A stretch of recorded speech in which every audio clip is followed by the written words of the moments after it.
Tractor দিয়ে 1 বিঘা জমি চাষ করা কত টাকা নেয়? তো আসলে অনেকেই ভুল ধারণায় আছেন যে আসলে 1 বিঘা জমি ট্রাক্টর দিয়ে চাষ করা কত টাকা নেয়।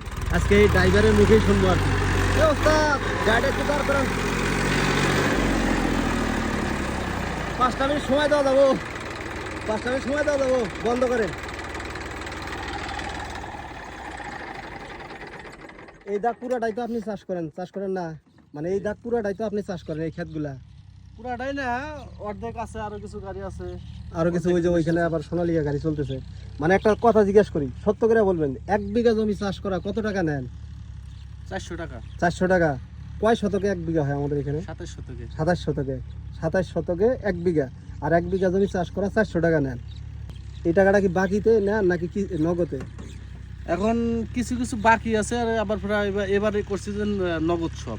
এবার নগদে করছেন? গেছে এবার বাকি করছি, বাকি করে টাকা ওঠে না, কেউ টাকা দেয় না, এই টাকা না ঝগড়া করা লাগে, এই জন্য এবার মনে করেন যে আমি তো সানিয়ে জান দিয়ে যে মাইকিন শুনলাম যে এবার নাকি সব গাড়িওয়ালারা নগদ টাকা হালবা হবে। এবার নগদ, এবার বাকি হবে না। এবার কোনো বাকি হবে না? না, তো 1 বিঘা জমি চাষ করা 400 টাকা নিতেছেন, আগে কি কম নিছিলেন না এবার বাড়াইছেন? এবার বাড়াইছি, আগে 350 টাকা নিছি। 50 টাকা বাড়াইছেন এই তেলের দাম বাড়াতে নাকি? তেলের দাম বাড়ছে, তারপরে পাতির দাম বাড়ছে। ও, সবকিছুর দাম বাড়ছে দেখে এই জন্য আপনারা চাষের দাম 50 টাকা বাড়া দিয়েছেন। সবকিছু এটা মনে করেন যে বাড়ানো। তো গাইস, অনেকেই কিন্তু ভুল ধারণায় ছিলেন যে 1 বিঘা জমি চাষ করা হয়তো 500 কি লাগে, 1000 লাগে, 700 লাগে, যাই হোক আজকে জানবার পাইলেন যে 1 বিঘা জমি চাষ করা এই ট্রাক্টর দিয়ে 400 টাকা নিতেছেন। কয় শতকে 1 বিঘা হয়? 27 শতকে 1 বিঘা। তো 27 শতক জমি চাষ করা 400 টাকা নেয়। তো 1 বিঘা জমি চাষ করতে কতটুকু সময় লাগতে পারে, মানে কত টাকা তেল খায় অনুমানিক? তেল খাবে হলো আপনার সর্বোচ্চ 200 টাকা তেল খাবে। 200 টাকা তেল খাবে, আর 200 টাকা হচ্ছে গাড়ির 100 টাকা খরচা, আর 100 টাকা ইয়ার। তাও থাকে না, আরো কম থাকে, আরো কম থাকে, খরচ আছে। ট্রাক্টরের ব্যবসা আগের মতো নাই, এর মধ্যে তো ফির আবার বাকি। এই গাড়িটা তো আপনি নিছেন তাই না? আপনার নিজস্ব গাড়ি না? নিজস্ব গাড়ি নিজেই চালাইতেছেন। যাই হোক, এটা কি কিস্তিতে নিছিলেন? কিস্তিতে নিছিলেন। কত টাকা ডাউন পেমেন্ট দিয়ে নিছিলেন? ডাউন পেমেন্ট দিছি তো 2,54,000 টাকা। 2,54,000 টাকা ডাউন পেমেন্ট দিয়ে এই গাড়ি নিছেন। কয় বছর হইলো? এই 11 মাস চলে। 11 মাস। কোম্পানি এখন কি টাকা পাবে? টাকা পাবে কোম্পানি। কত পাইতে পারে? কত? এখন টাকা গেছে প্রায় 5 লাখ, 5.5 লাখ না, 5.5 লাখ টাকা গেছে। আর কিছু দেব আর কি। 1 বছর বয়স হইছে?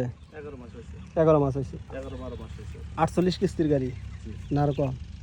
48 কিস্তি। এখনো তাহলে কোম্পানি মেলা টাকা পায় তাই না? হ্যাঁ। চাষ করেন আর একটু বেশি বেশি করে চাষের টাকা নেবেন, তাতে কিস্তিতে গাড়ি নিছেন, পরিশোধ করা লাগবে অবশ্যই। আর এজন্য তো নগদে। এবার নগদ না গেলে গাড়ি ভালো থাকবো, টায়ার ক্ষয় যাবে না। এবার আমার মাঠের টাকা পড়ে আছিল প্রায় 2 লাখের নাগাল, আর টাকা উঠছে মাত্র 40,000 টাকা। 40,000 টাকা? জি।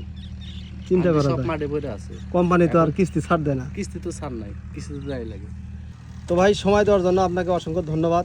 একটা ভালো কথা বললেন। কিছু বলার আছে আপনার? না, আমি কৃষক ভাইদেরকে বলতেছি, যাদের জমি আছে, তাদের জমি চাষ করে তাদেরকে বলতেছি এই কারণে যে আমার অবস্থা খুবই খারাপ। সবাই জানি, সবাই নগদ টাকায় হাল বায়। নগদ টাকায় হাল বাইলে কে সাথে নারাই হবে না, বিপদ হবে না। টেহার জন্য বাড়ি বাড়ি যাওয়া লাগবে, বাড়ি যাওয়া লাগবে না, মানুষের কথাও শোনা লাগবে না, আর আমার গাড়িটাও আল্লাহর রহমতে ভালো থাকবে। তো আসলে এবার উদ্যোগ নিছে ট্রাক্টরের যারা মহাজন আছে, ড্রাইভার আছে, তারা কিন্তু উদ্যোগ নিছে এবার সম্পূর্ণ টাকা নগদে হালবা হবে। তাতে গাড়ি বসা থাকলে থাকবো তাই না? গাড়ি বসা থাকলে থাকবো, কোম্পানির কিস্তি দরকার হলে জমি বেচে দেবো। কি বলেন? আচ্ছা, যাই হোক, এটা উদ্যোগ কিন্তু ভালো হয়েছে। নেন, স্টার্ট দেন। সময় দিলেন এই জন্য আপনাকে অসংখ্য ধন্যবাদ।